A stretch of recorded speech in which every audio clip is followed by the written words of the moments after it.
Hello everyone, I am सपना, I am faculty of biology. आज हम टिश्यू पढ़ेंगे।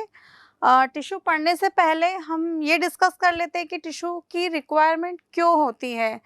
जैसे कि हम जानते हैं कि हम हर ऑर्गेनिज्म के पास में सेल्स अवेलेबल हैं, तो फिर टिश्यू की रिक्वायरमेंट क्यों हुई? क्यों हम सिर्फ सेल्स से काम नहीं कर सकते, या अदर ऑर्गेनिज्म जो है वो सिर्फ सेल्स से अपना जो वर्क है उसे कंप्लीट नहीं कर सकते? एक्चुअली सपोज करो आप किसी इंस्टीट्यूट में पढ़ते हैं, है ना, और वहाँ पर आपको कोई टीचर पढ़ाते हैं, तो पढ़ाने का काम भी वही करें, अदर फंक्शंस जो हैं मैनेजिंग का काम है या डायरेक्टिंग का काम है, वो सारे फंक्शंस भी अगर वही करते हैं, तो क्या सब कुछ बहुत अच्छे से फंक्शनाइज हो पाएगा? नहीं ना। क्यों? क्योंकि एक ही पर्सन पे इतना सारा बर्डन आ जाता है। बहुत ज़रूरी है कि वर्क का डिवाइडेशन हो जाए। जब वर्क का डिवाइडेशन हो जाता है तो क्या होता है, बर्डन कम हो जाता है, और पर्टिकुलर पर्सन जब अपना अपना अलग अलग फंक्शन करते हैं, अपना अपना काम जो है डिवाइड करके करते हैं, तो उसकी एफिशिएंसी भी बहुत अच्छी हो जाती है। इसलिए क्या ज़रूरी होता है, लेबर डिवीज़न जो है वो ज़रूरी होता है, काम का डिवाइडेशन बहुत ज़्यादा ज़रूरी हो जाता है। वैसे ही टिश्यूज़ बने हैं। क्यों बने हैं? ताकि सेल्स जो हैं, पर्टिकुलर सेल एक पर्टिकुलर काम करें ग्रुप बनाकर, और एक सिस्टम बनाएं, एक ऑर्गन से फिर ऑर्गन सिस्टम, ताकि जो ऑर्गेनिज्म है उस पे डिवाइडेशन का वर्क का डिवाइडेशन होने के बाद में उन्हें फंक्शनाइज करने में दिक्कत ना हो, उनकी वर्क की जो एफिशिएंसी है वो बढ़ जाए। ठीक है, तो कॉमनली अगर हम टिश्यू को कहें तो टिश्यूज होते हैं ग्रुप ऑफ सेल्स। अब क्या कहीं किसी भी सेल्स का ग्रुप हो तो वो उसे टिश्यू कह देंगे हम? लाइक हमने स्कैल्प का सेल ले लिया, स्किन का सेल ले लिया, मतलब बॉडी के अलग अलग पार्ट से कोई भी सेल ले लिया, और अगर हम कहें कि ये जो ग्रुप है ये टिश्यू है, तो क्या ये सही होगा? नहीं। टिश्यू उन सेल्स के ग्रुप को कहते हैं जो फंक्शन और ओरिजिन में सेम होती हैं। अगर हम टिश्यू की डेफिनेशन लिखें तो क्या लिखेंगे?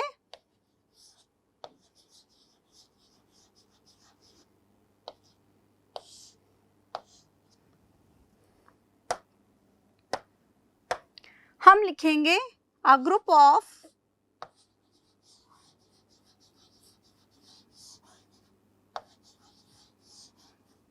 Of sales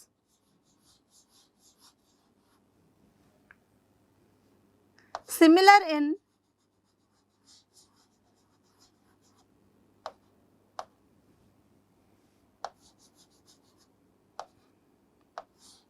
function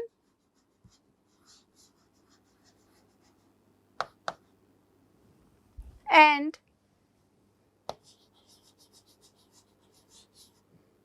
origin।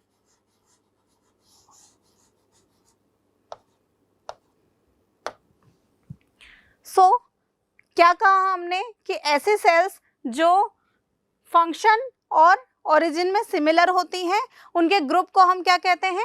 Tissues कहते हैं। अब क्या इनका स्ट्रक्चर भी सेम होता है? तो इसके लिए हम कहते हैं कि स्ट्रक्चर में बी सेम और में B not.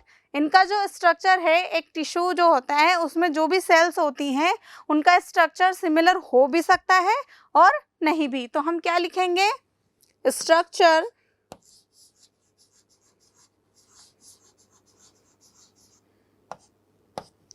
may be similar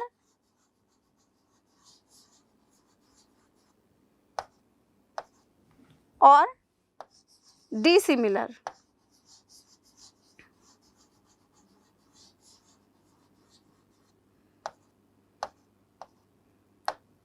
ठीक है, आगे हम देखते हैं इम्पोर्टेंस ऑफ टिश्यूज, कि टिश्यू की इम्पोर्टेंस क्या है। जैसे कि मैंने आपको स्टार्टिंग में एक्सप्लेन भी किया,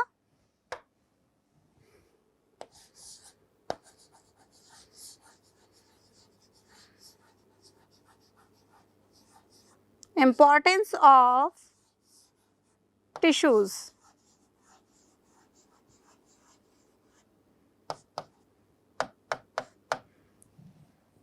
मैंने आपको बताया कि सबसे बड़ी इंपॉर्टेंस ये होती है टिश्यू की कि लेबर का डिवीजन हो जाता है ना। तो डिवाइडेशन ऑफ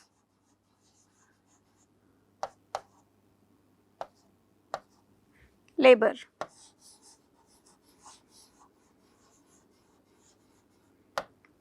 ओके, नेक्स्ट अगर हम देखें तो क्या फायदा होता है इसका कि जो मल्टी सेल्यूलर ऑर्गेनिज्म होते हैं उनकी सर्वाइवल रेट जो होती है वो हायर रहती है। ठीक है, जब वर्क का डिवाइडेशन हो जाता है तो वर्क काफ़ी ज़्यादा एफिशिएंसी से होगा और वैसे ही फंक्शन जो है वो लंबे समय तक अच्छे से होते रहते हैं। इसीलिए हम क्या कहेंगे कि मल्टी सेल्यूलर जो ऑर्गेनिज्म है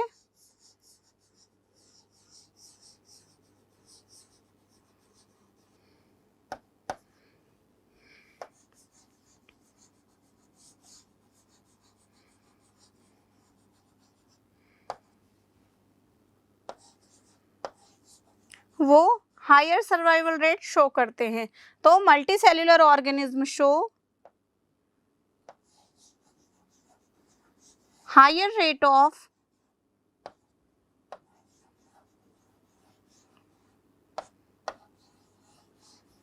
सर्वाइवल।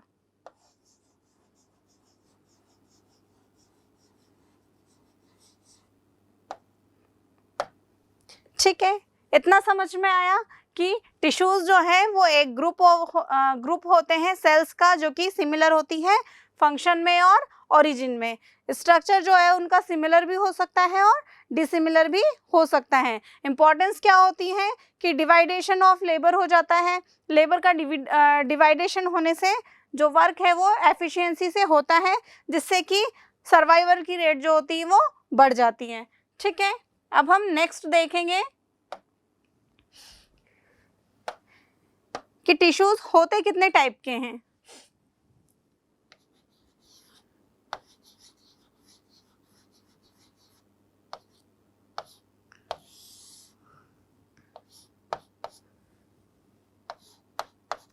तो मेनली टिश्यूज दो टाइप के होते हैं on the basis of organism.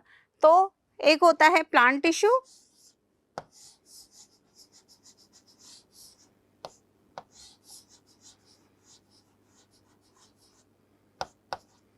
और एक होता है एनिमल टिश्यू।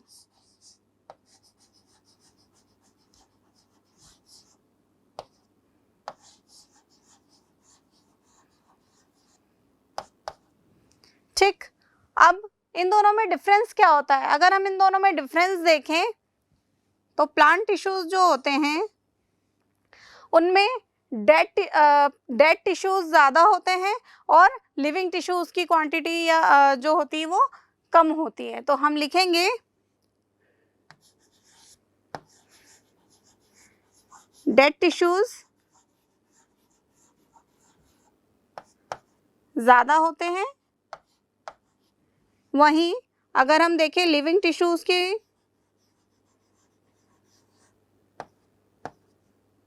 तो लिविंग टिश्यूज जो होते हैं वो कम होते हैं। ठीक, अगर हम देखें एनिमल टिश्यूज में तो एनिमल टिश्यूज में लिविंग टिश्यूज ज़्यादा होते हैं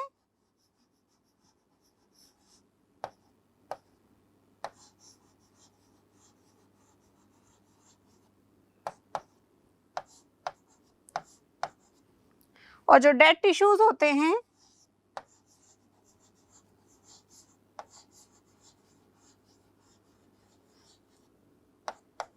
वो कम होते हैं।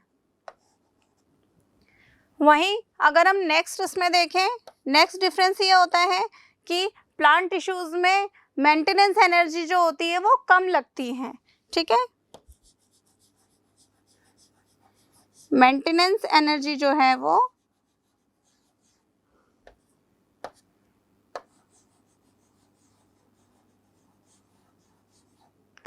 कम लगती है। और वहीं अगर हम एनिमल टिश्यूज में देखें तो इसमें मेंटेनेंस एनर्जी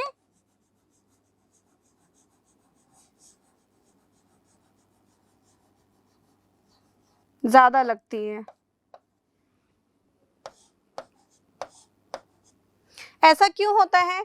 क्योंकि हमने कहा प्लांट टिश्यूज़ में जो है डेड टिश्यूज़ ज़्यादा होते हैं और एनिमल टिश्यूज़ में लिविंग टिश्यूज़ ज़्यादा होते हैं। तो यहाँ पे जो वर्किंग है वो ज़्यादा हो रही होती है।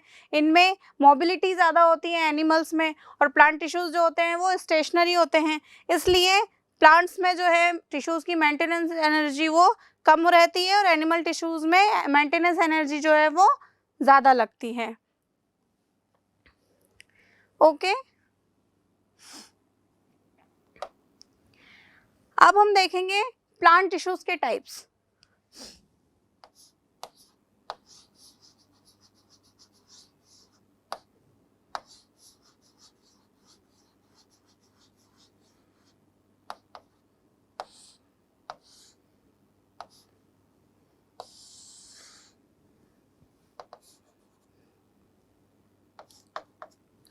प्लांट टिश्यूज जो होते हैं मेनली 2 टाइप्स के होते हैं, ठीक है। इसमें फर्स्ट रहता है मेरिस्टेमेटिक टिश्यूज,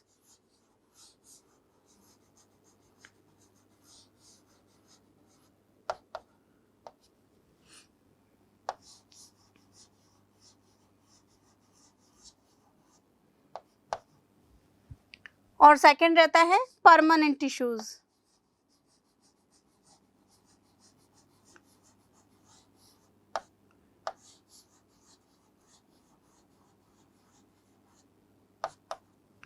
ठीक, फर्स्ट रहता है मेरिस्टेमेटिक टिश्यूज और सेकंड रहता है परमानेंट टिश्यूज। पहले हम मेरिस्टेमेटिक टिश्यूज देखते हैं।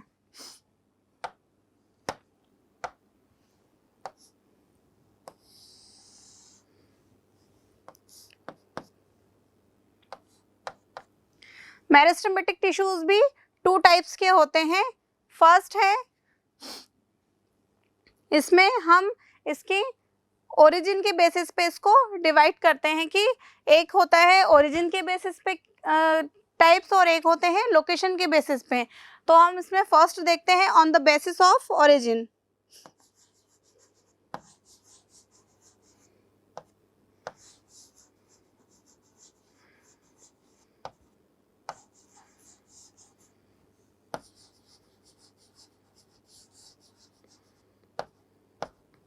और सेकंड होता है ऑन द बेसिस ऑफ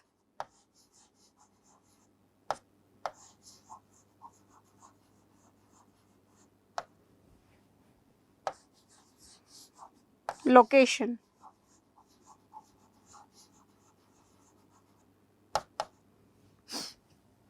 इसमें बेसिस ऑफ ओरिजिन के बेसिस पे मेरिस्टेमेटिक टिश्यूज जो होते हैं वो 3 टाइप्स के होते हैं। कितने टाइप्स के होते हैं? 3 टाइप्स के होते हैं।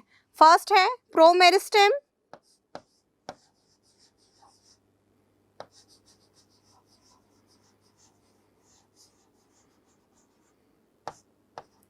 सेकंड है primary meristem,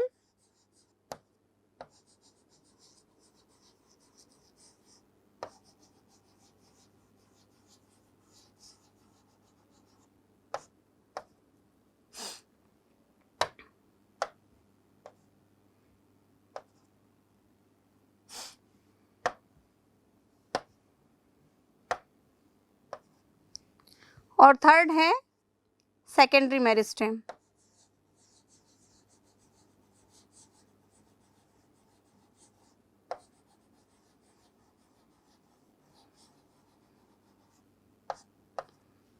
okay, on the basis of origin meristematic tissues कितने टाइप के होते हैं?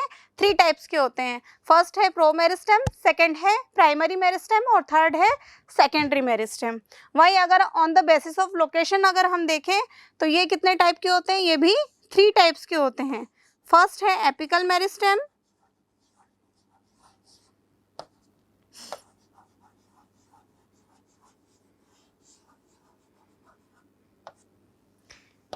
सेकंड है intercalary meristem,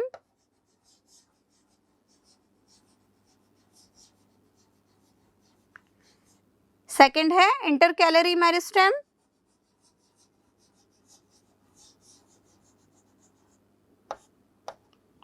and third one is lateral meristem,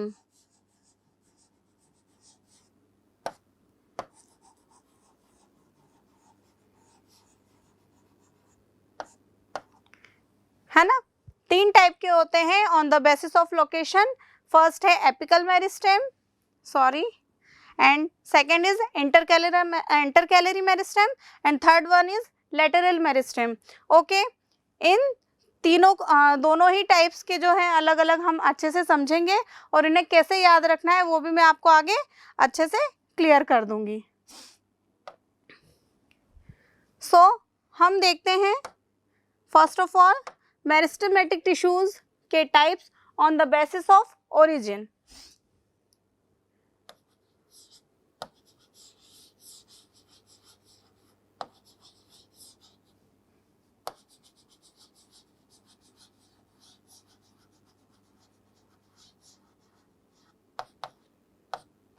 Types of meristematic tissues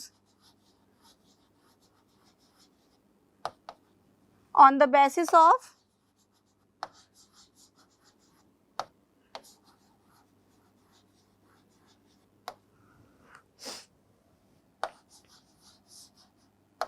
origin।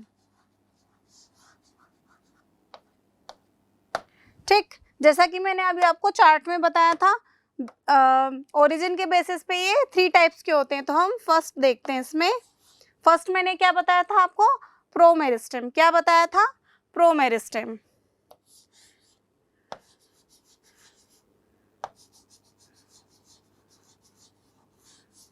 प्रोमेरिस्टेम, ठीक है।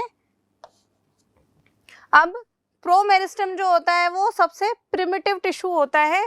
क्यों कहते हैं हम इसे? क्योंकि इसका जो ओरिजिन है ये कहाँ से होता है? सीड के एम्ब्रियो से होता है। तो इसका हम फर्स्ट फीचर क्या लिखेंगे? Derived from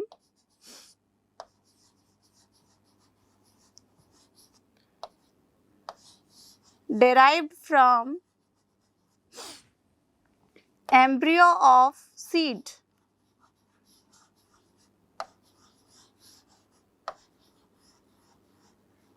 embryo of seed, ठीक है। नेक्स्ट अगर हम देखें तो ये जो है सबसे प्रिमिटिव टिश्यू होता है। सेकंड, आगे हमने क्या देखा था? कौन सा था? हाँ, और आपको ये भी बता देती हूँ, प्रोमेरिस्टेम जो होता है ये रिस्पॉन्सिबल होता है प्राइमरी ग्रोथ के लिए। किसके लिए रिस्पॉन्सिबल होता है? प्राइमरी ग्रोथ के लिए रिस्पॉन्सिबल होता है। सेकंड हम देखेंगे प्राइमरी मेरिस्टेम।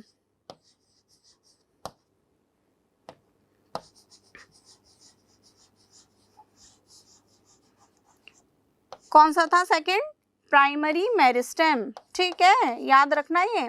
ओके, और प्राइमरी मेरिस्टेम अगर हम देखें तो किससे डेराइव्ड होता है? ये डेराइव्ड होता है प्रोमेरिस्टेम से।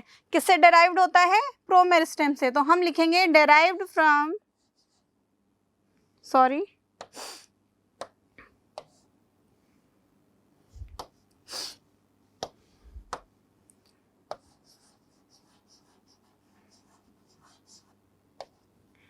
derived from प्रोमेरिस्टेम। किससे डेराइव्ड होता है ये? प्रोमेरिस्टेम से डेराइव्ड होता है, ठीक है। और अगर हम देखें प्रोमेरिस्टेम जो होता है ये प्लांट की प्राइमरी ग्रोथ के लिए रिस्पॉन्सिबल होता है, ठीक है। किस टाइप की ग्रोथ के लिए रिस्पॉन्सिबल होता है? प्राइमरी ग्रोथ के लिए। तो क्या लिखेंगे हम? रेस्पॉन्सिबल फॉर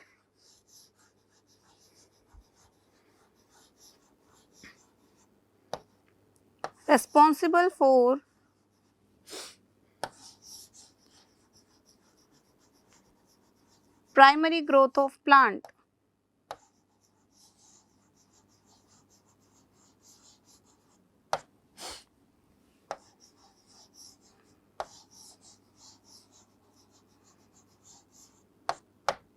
ठीक है, किसके लिए रिस्पॉन्सिबल होता है? प्लांट की प्राइमरी ग्रोथ के लिए। याद रखने वाले पॉइंट्स हैं ये, ठीक है ना। तो प्रोमेरिस्टेम जो होता है वो किससे डेराइव्ड होता है? एम्ब्रियो ऑफ सीड से। और प्राइमरी मेरिस्टेम जो होता है वो प्रोमेरिस्टेम से डेराइव्ड होता है। और प्राइमरी मेरिस्टेम जो है ये भी जो प्लांट है उसकी प्राइमरी ग्रोथ के लिए रेस्पॉन्सिबल रहता है। थर्ड वन था हमारा सेकेंडरी मेरिस्टेम।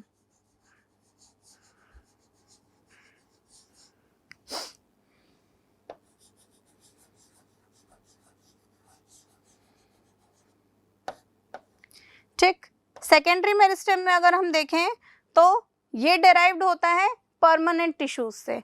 ठीक है, किससे डेराइव्ड होता है? परमानेंट टिश्यूज से डेराइव्ड होता है। तो क्या लिखेंगे, है ना, इसमें कंफ्यूज नहीं होना कि ये प्राइमरी मेरिस्टेम से डेराइव्ड होता है, क्योंकि कॉमनली हम क्या समझते हैं कि प्रो मेरिस्टेम से प्राइमरी मेरिस्टेम डेराइव्ड हुआ तो प्राइमरी मेरिस्टेम से ही सेकेंडरी मेरिस्टेम डेराइव्ड होगा। नहीं, ऐसा क्यों है ये आपको मैं आगे बताऊंगी, लेकिन सेकेंडरी मेरिस्टेम जो है वो किससे डेराइव्ड होता है? परमानेंट मेरिस्टेम से, परमानेंट टिश्यूज से जो है वो डेराइव्ड होता है। सो हम लिखेंगे derived from permanent tissues।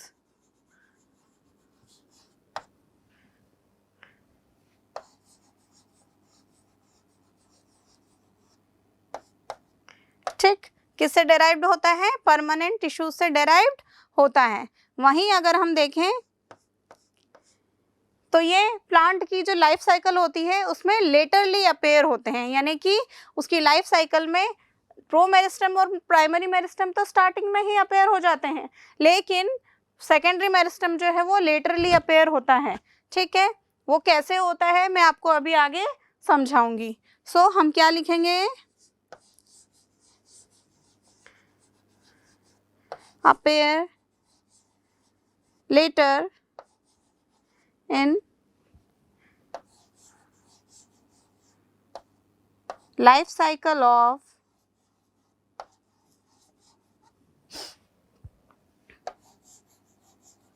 Plant. ठीक है, प्लांट की लाइफ साइकिल के लेटरली जो है अपेयर होता है। ओके,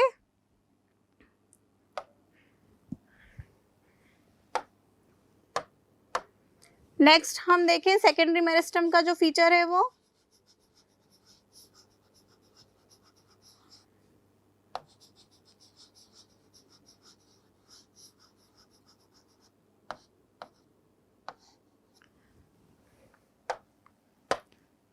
तो इसका नेक्स्ट फीचर ये है कि ये प्लांट की सेकेंडरी ग्रोथ के लिए रिस्पॉन्सिबल रहता है। कौन सी ग्रोथ के लिए रिस्पॉन्सिबल रहता है? प्लांट की सेकेंडरी ग्रोथ के लिए रिस्पॉन्सिबल रहता है। सेकेंडरी मेरिस्टेम तो कैसे याद रखेंगे आप? As for secondary meristem and as for secondary growth. Okay, secondary meristem है तो सेकेंडरी ग्रोथ के लिए रिस्पॉन्सिबल रहेगा। ओके, तो इसमें हम क्या लिखेंगे?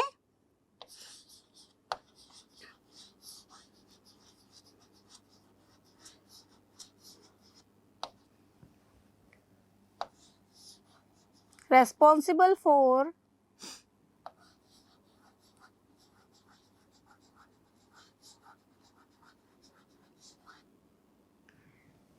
secondary growth of plant।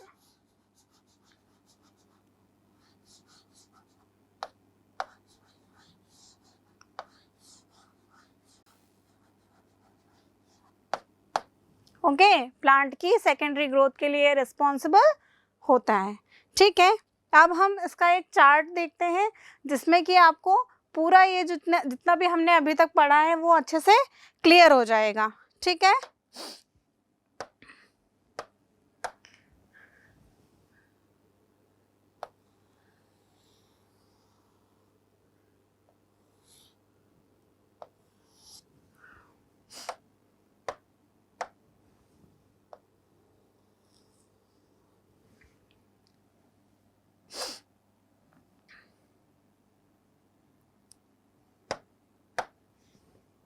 अब देखो ये क्या है? सीड है। ओके, इसके एम्ब्रियो से, सॉरी,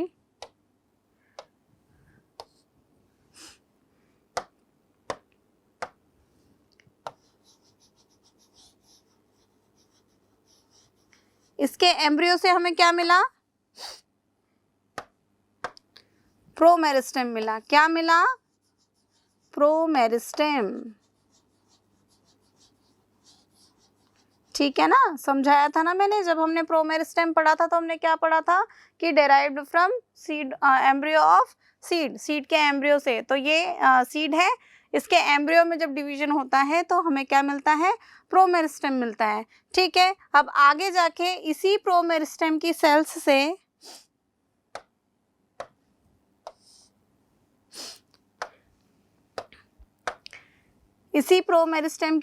से क्या मिलता है हमें?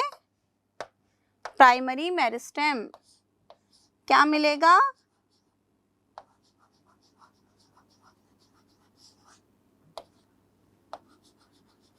Primary meristem.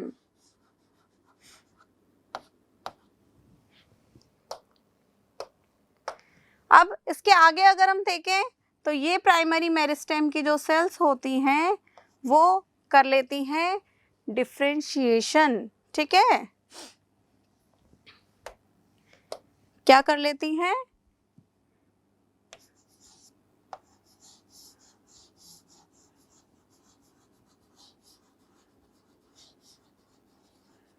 डिफरेंशिएशन कर लेती हैं।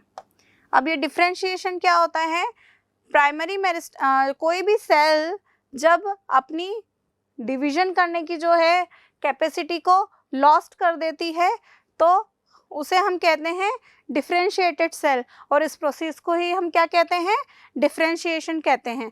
तो जब प्राइमरी मेरिस्टेम डिफरेंशिएशन कर लेता है उसकी जो सेल्स हैं तो हमें क्या मिलता है? Permanent tissue. क्या मिलता है हमें?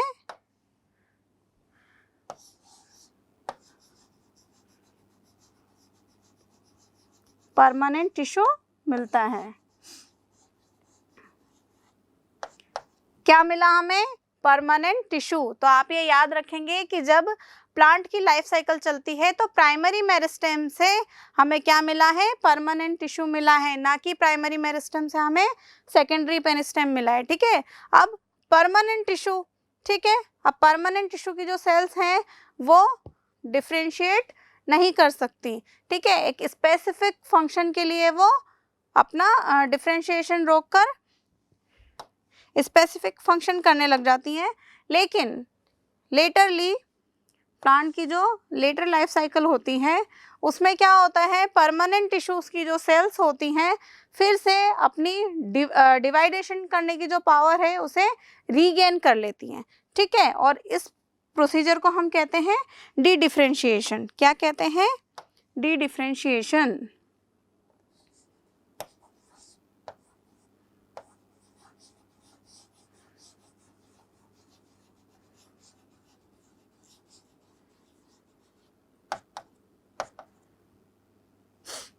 ठीक, अब जब ये परमानेंट टिश्यूज की सेल्स जो हैं वो डी डिफरेंशिएटेड हो जाती हैं तो क्या मिलता है हमें फाइनली? Secondary meristem. क्या मिलता है?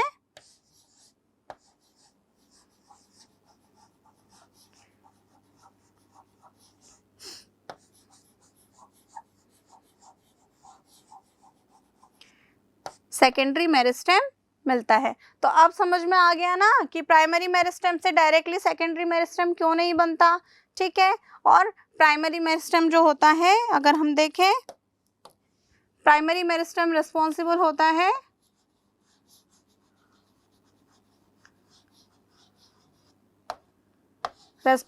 For primary growth.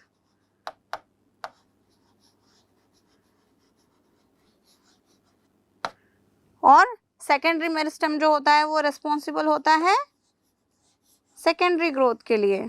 तो responsible for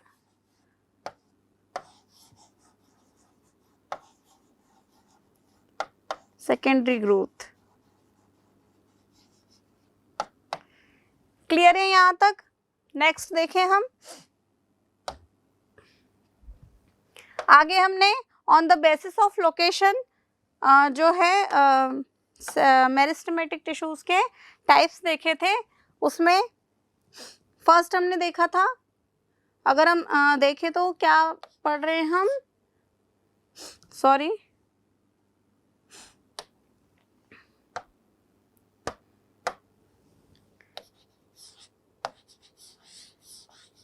types of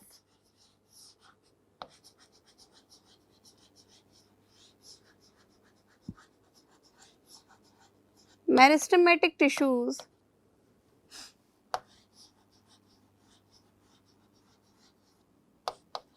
on the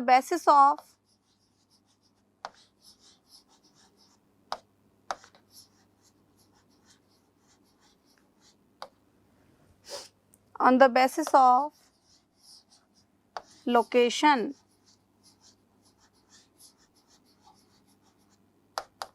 ठीक, ये भी हमने 3 टाइप्स के देखे थे। कौन कौन से थे? एपिकल मेरिस्टेम, इंटरकैलरी मेरिस्टेम और लैटेरल मेरिस्टेम।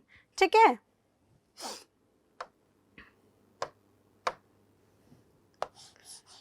फर्स्ट है इसमें एपिकल मेरिस्टेम।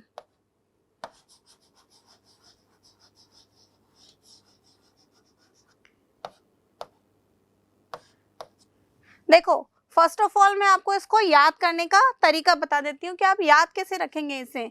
तो मैं आपको बताती हूँ, मील, MAIL, मील। ठीक है, M for meristematic, A for apical, I for intercalary and L for lateral. ठीक है, तो ये आप याद रखेंगे तो आप कभी नहीं भूलेंगे। ठीक, आपको अच्छे से याद रहेगा। क्या बताया मैंने? मील। Remember this, okay.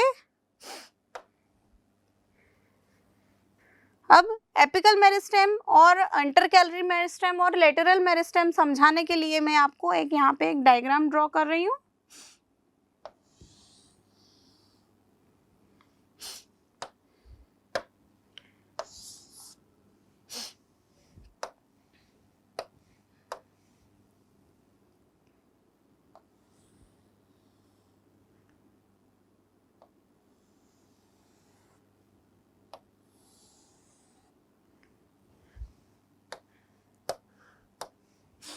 ठीक है,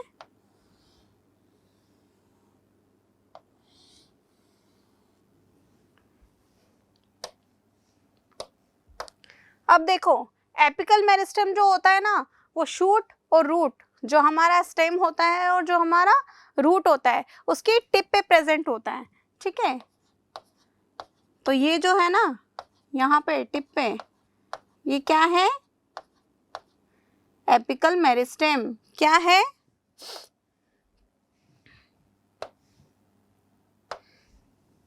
एपिकल मेरिस्टेम है।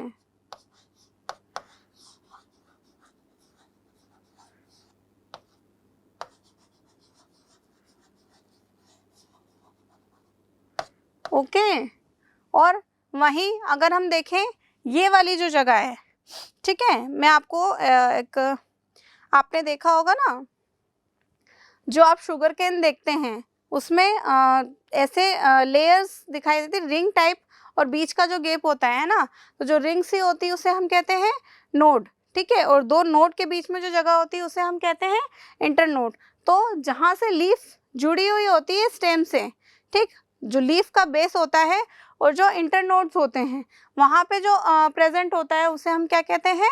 इंटरकैलरी मेरिस्टेम कहते हैं। ठीक है, कौन सा मेरिस्टेम कहेंगे हम उसे? Intercalary meristem. कहाँ प्रेजेंट होता है इंटरकैलरी मेरिस्टेम? लीफ बेस पर और इंटरनोड्स पर। ठीक है, तो ये क्या हो गया?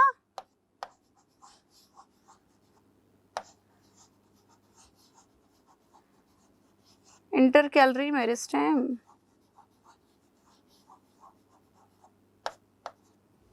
ठीक है, अब ये बताओ मुझे कि यहाँ पे ये जो टिप है, यहाँ पे कौन सा जो है प्रेजेंट रहेगा? कौन सा मेरिस्टेम प्रेजेंट रहेगा? कौन सा टिश्यू रहेगा? अब देखो, ये टिप है, तो टिप पर हमेशा कौन सा मेरिस्टेम प्रेजेंट रहता है? एपिकल मेरिस्टेम प्रेजेंट रहेगा। तो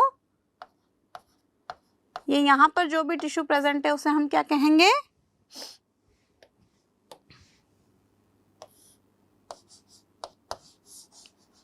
एपिकल मेरिस्टेम।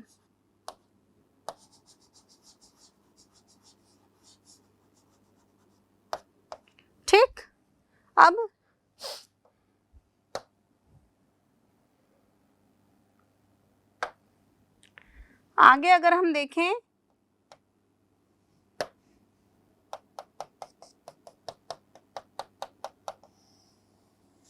ये वाला जो स्पेस है, ये जो गर्थ की ग्रोथ होती है, ये जो लेटरल पार्ट होता है प्लांट का, यहाँ पे कौन सा प्रेजेंट रहेगा, कौन सा टिश्यू प्रेजेंट रहेगा? Lateral meristematic tissue. कौन सा टिश्यू प्रेजेंट रहेगा? Lateral meristem. ठीक है, ओके। अब नाउ हम इसके फीचर्स देख लेते हैं तीनों के। लोकेशन आपको समझ में आई ना? लोकेशन के बेसिस पे हमने इसको कैसे डिवाइड किया है, क्योंकि हम क्या पढ़ रहे हैं, टाइप्स ऑफ मेरिस्टेमेटिक टिश्यूज पे पढ़ रहे हैं on the basis of location. तो मैंने आपको सबकी, तीनों की लोकेशन अच्छे से क्लियर कर दी है। आया ना समझ में?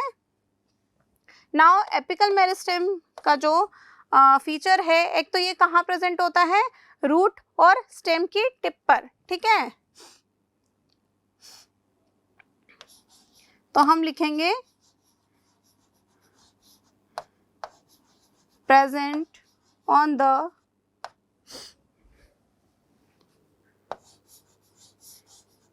टिप ऑफ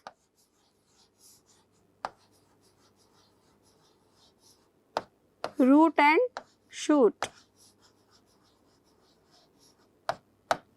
ठीक, वहीं ये जो एपिकल मेरिस्टेम है, ये हेल्प करता है इलोंगेशन में। ठीक है, क्यों? टिप पे प्रेजेंट है। ठीक है, तो इलोंगेट करेगा, इलोंगेशन में हेल्प करेगा। तो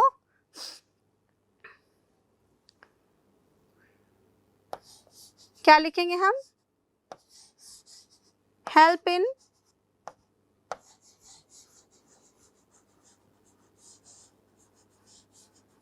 elongation of plant।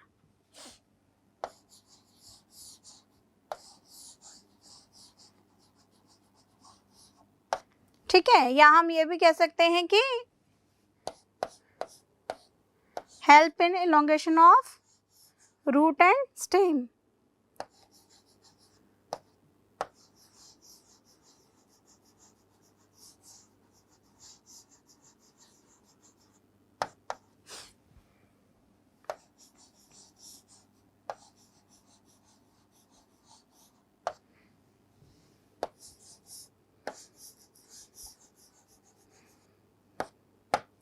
क्लियर है इतना?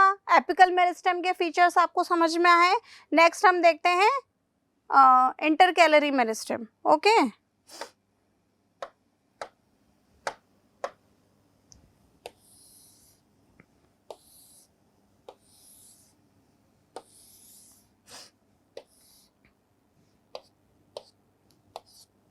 ठीक, तो कौन सा देखेंगे हम?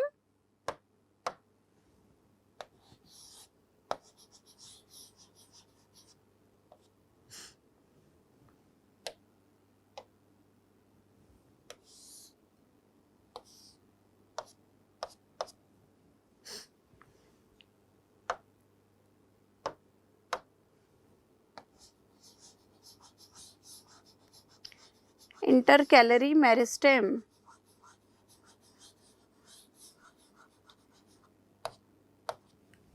ठीक, ये मैंने डायग्राम यहाँ से हटाया नहीं है ताकि आपको समझने में प्रॉब्लम ना आए।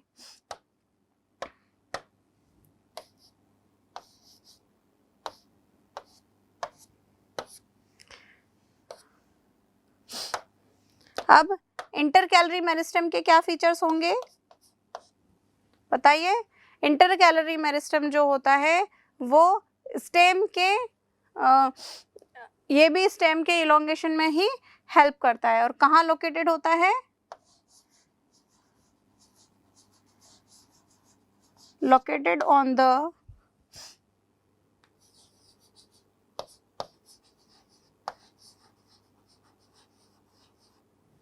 Base of leaf. ठीक है, लीफ के बेस पर प्रेजेंट रहता है।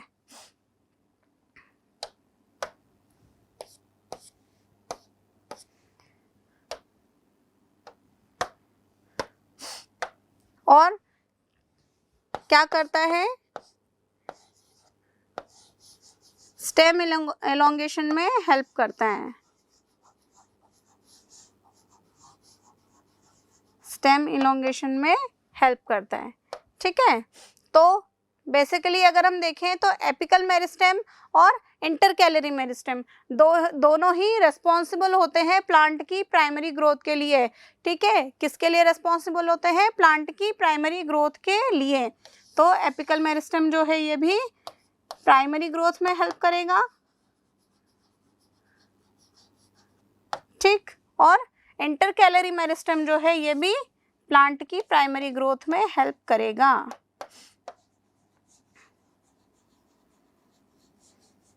ठीक है, यानी कि हाइट को बढ़ाता है। ठीक है, अगर हम शॉर्ट में लिखे तो in height.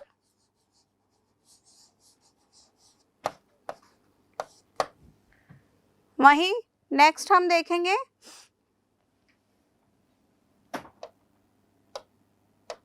Lateral meristem.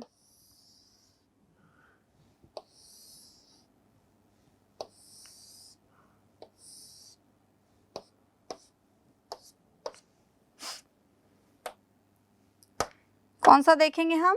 Lateral meristem.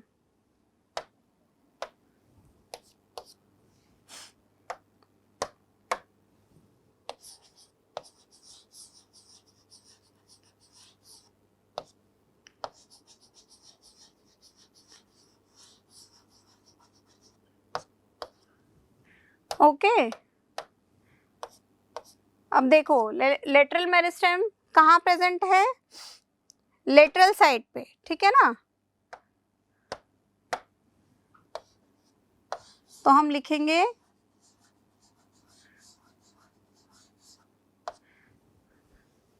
located on the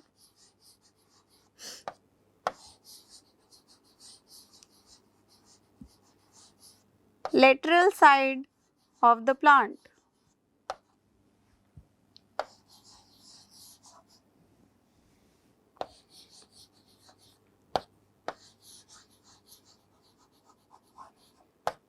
ठीक है, और क्या करता है ये लेटरल मेरिस्टेम?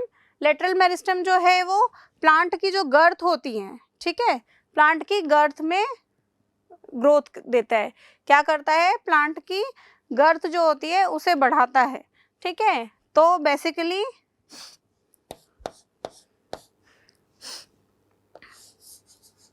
हेल्प इन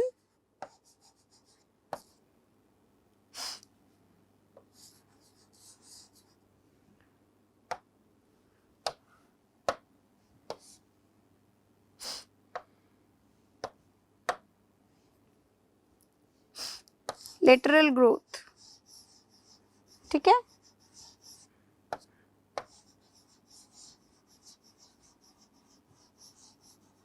या हम इन शॉर्ट इसे लिख सकते हैं कि इन गर्थ।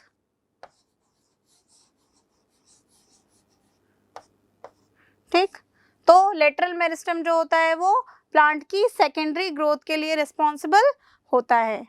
किसके लिए रिस्पॉन्सिबल होता है? प्लांट की सेकेंडरी ग्रोथ के लिए रिस्पॉन्सिबल होता है।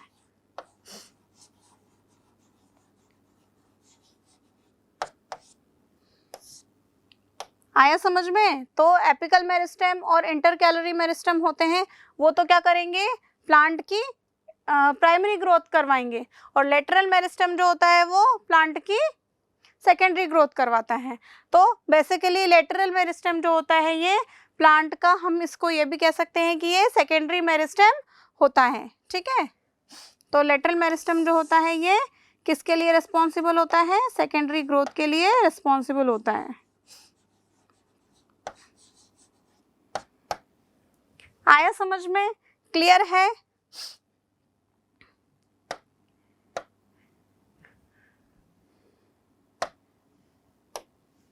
ठीक, ये हो गए सारे टाइप्स मेरिस्टेमेटिक टिश्यूज के।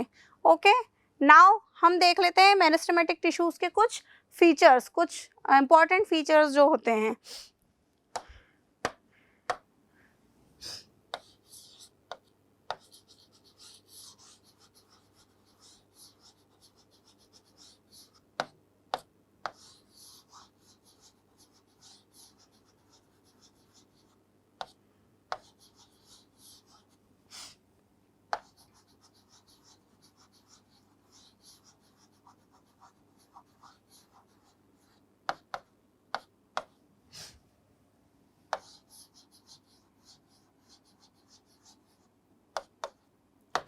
Important features of meristematic tissues. इसमें फर्स्ट क्या है, इसमें फर्स्ट अगर हम देखें तो मेरिस्टेमेटिक टिश्यूज की जो सेल्स होती हैं वो लिविंग सेल्स होती हैं। कैसी सेल्स होती हैं? लिविंग सेल्स होती हैं।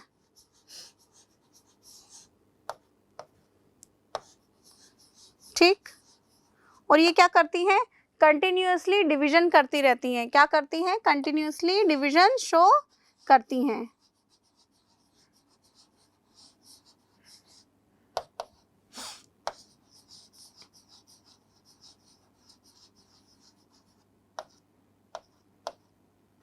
ओके, नेक्स्ट अगर हम देखें तो ये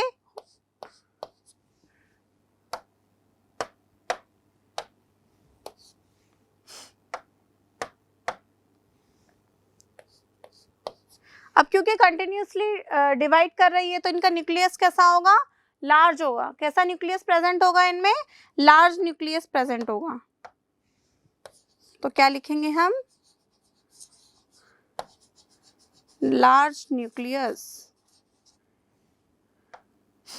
वहीं अगर हम नेक्स्ट देखें तो नेक्स्ट फीचर क्या है इनका? ये क्या रहती है? मेटाबॉलिकली एक्टिव रहती हैं। क्यों? क्योंकि ये कंटिन्यूअसली डिवाइड कर रही हैं। तो क्या लिखेंगे हम?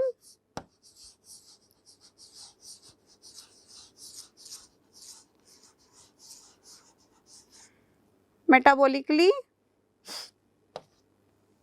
एक्टिव।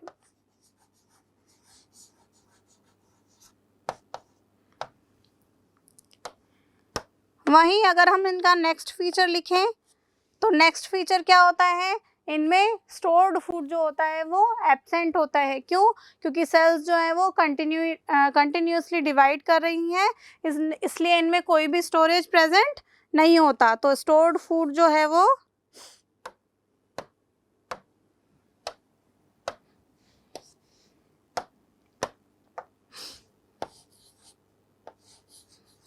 स्टोर्ड फूड क्या रहता है? एब्सेंट रहता है।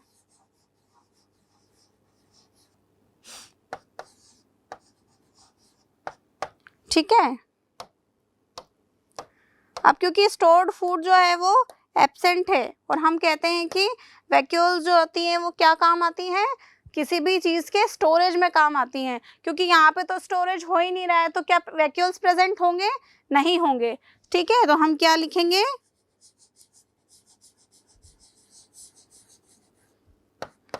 Vacuoles absent. ठीक, और क्योंकि इनमें कंटिन्यूअसली डिवीजन चल रहा है तो साइटोप्लाज्म कैसा होगा? डेंस। कैसा साइटोप्लाज्म प्रेजेंट होगा इनमें? डेंस साइटोप्लाज्म प्रेजेंट रहेगा।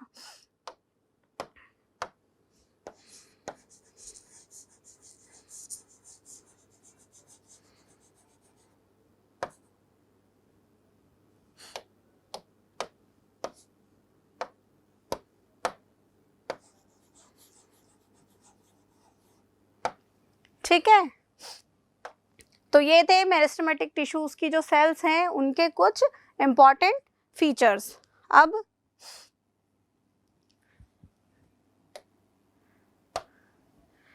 लास्ट हमने पढ़ा था एपिकल मेरिस्टेम और इंटरकैलरी मेरिस्टेम और लेटरल मेरिस्टेम।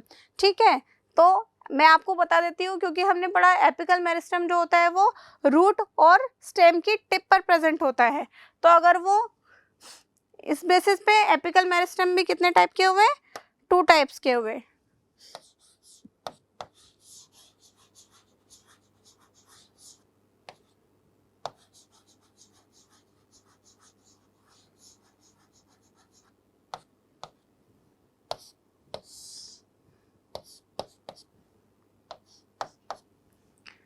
कौन कौन से?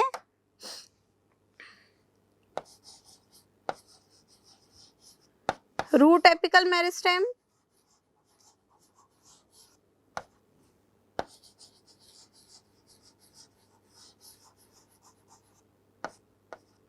और शूट एपिकल मेरिस्टेम।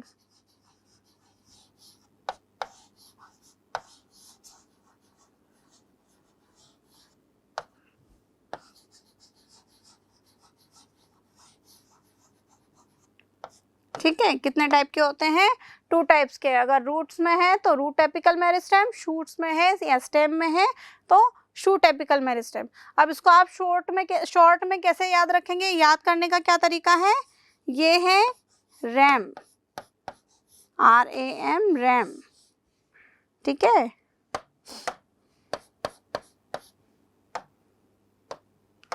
और ये है सैम।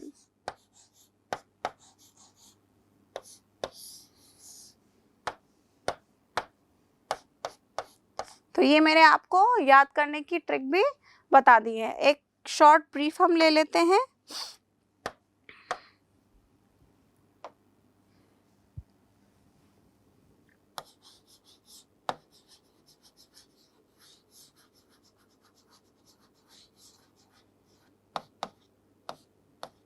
हमने मेरिस्टेमेटिक टिश्यूज पढ़े हैं। टिश्यूज का प्लांट टिश्यूज का जो फर्स्ट टाइप है वो, उसमें हमने क्या क्या पढ़ा,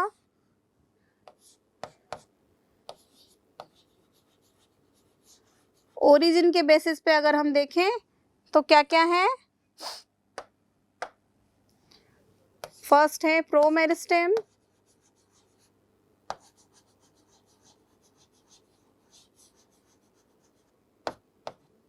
सेकंड है प्राइमरी मेरिस्टेम,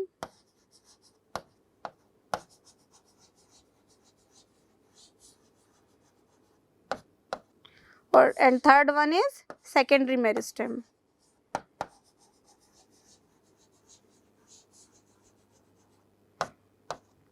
ठीक है, आप इसको याद रख सकते हैं ऐसे, ओरिजिन के बेसिस पे तो MPPS, ठीक है। कैसे याद रखेंगे, MPPS। वहीं हमने देखा था सेकंड, लोकेशन के बेसिस पे,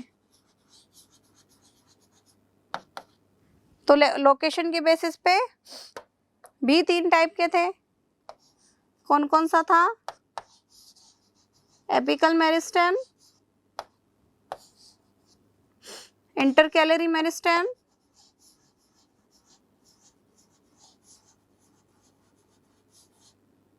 and third one is lateral meristem. ठीक है, और इसको याद करने का क्या बताया था मैंने ट्रिक आपको, mail, M for meristematic, A for apical, I for intercalary and L for lateral. ठीक है, तो ओरिजिन के बेसिस पे MPPS एंड लोकेशन के बेसिस पे mail, M for meristematic, P for promeristem, P for primary meristem and S for secondary meristem. वही mail से हो जाएगा M for meristematic, A for apical, I for intercalary and L for lateral. ठीक है, वही next मैंने आपको बताया था एपिकल मेरिस्टेम में 2 टाइप्स, उसमें आप कैसे याद रखेंगे, RAM and SAM. R for root, S for shoot, R root, A apical and M meristem. तो root apical meristem, shoot apical meristem, RAM and SAM. ये हो गया शॉर्ट ट्रिक भी मैंने आपको बता दी है और अच्छे से चार्ट भी आपको एक्सप्लेन कर दिया है। नेक्स्ट है परमानेंट टिश्यूज, जो कि हम नेक्स्ट क्लास में डिस्कस करेंगे। Okay, thank you so much.